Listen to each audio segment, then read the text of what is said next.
The nucleus keeps eukaryotic DNA molecules organized and separated from the metabolic machinery of the cytoplasm. The endomembrane system processes proteins specified by the DNA in the nucleus and assembles sterols. It sorts and ships both products to their final destinations. A nuclear envelope separates the nucleoplasm from the cytoplasm.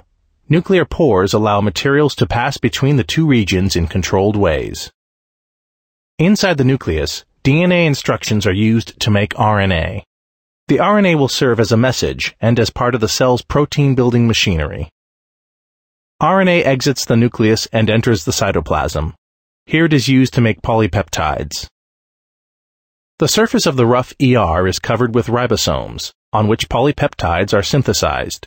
Flattened sacs of rough ER form one continuous channel between the nucleus and the smooth ER.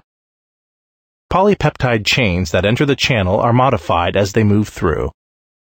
Some are packaged into vesicles and released into the cytoplasm. Other polypeptides continue through the channel from the rough to the smooth ER. Many of these become enzymes that act in the smooth ER. Other polypeptides are released from the smooth ER in vesicles. Some vesicles move from the rough or smooth ER to the Golgi body.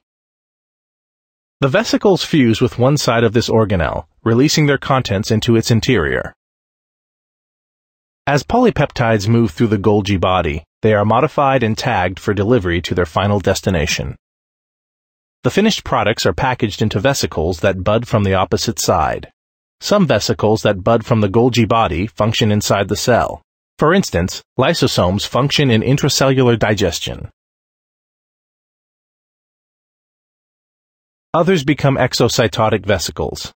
They move the plasma membrane and fuse with it, releasing their contents into the extracellular fluid. Vesicles also form at the plasma membrane and bring material into the cell. These are endocytotic vesicles. Through the movement of vesicles, membrane proteins and lipids are recycled between the endomembrane system and the plasma membrane. So, mitochondria and chloroplasts, these are bacteria-like organelles that are inside the cell. Interestingly enough, mitochondria and chloroplasts have their own DNA. They resemble bacteria, and they may have evolved by endosymbiosis. So the idea in theory, not testable, but the concept out there, is that some cells engulfed other cells. So a cell engulfed a bacteria,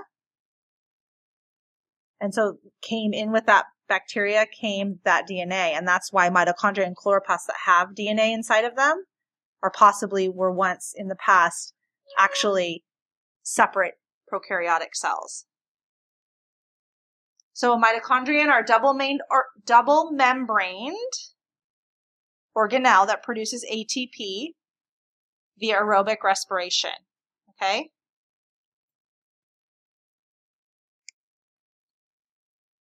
We are going to learn a lot about respiration and photosynthesis. So we're not going to go into the detail now, but like I've always said in this class, everything is going to build. So when we get onto that, I'll be like, remember when we were talking about mitochondria? It's all going to kind of build, but it's not just going to come down in 1 week.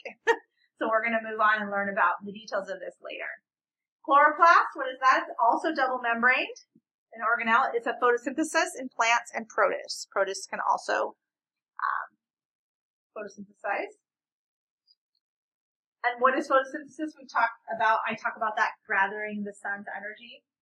So we take carbon and water and we get light from the sun. And that's how we make sugar. And then photosynthetic organisms give off oxygen. So you should immediately be saying to yourself, I love photosynthetic organisms. They're my friends. Because I have to breathe oxygen. Or I don't live. So, that'll be a theme in this class. You will love photosynthetic organisms because you will realize that you rely on them or you will not be alive. All right? So here's a graphic to show that outer membrane of the mitochondrion and then the inner membrane. To which leads to there then being an outer compartment and an inner compartment that exists within the organelle. Okay? And respiration takes place there. Chloroplast. It also has what? The double membrane. So we have, imagine there's going to be an outer and inner membrane, right? So we're going to have the outer membranes. Then we're going to have inner membranes. And we have this other cool feature called the stroma, which is the inside of the chloroplast. We'll look at that in more detail when we go over photosynthesis.